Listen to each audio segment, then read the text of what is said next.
بسم اللہ الرحمن الرحیم۔ اللہ تعالیٰ کا فرمان، موسیٰ علیہ السلام نے فرعون سے کہا، میرا فرض ہے کہ میں خدا کی طرف منسوب کر کے حق کے سوا کوئی بات نہ کہوں۔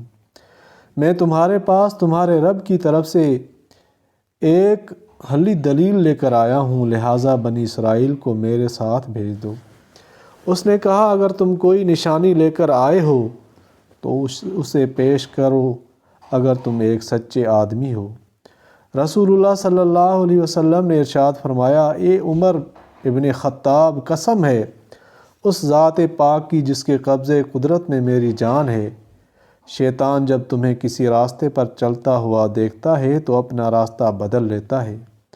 آپ صلی اللہ علیہ وسلم نے فرمایا، اے عمر، یقیناً شیطان تم سے ڈرتا ہے۔ فرمایا، بلا شبہ خدا تعالیٰ نے عمر کی زبان اور دل پر حق کو جاری کر دیا۔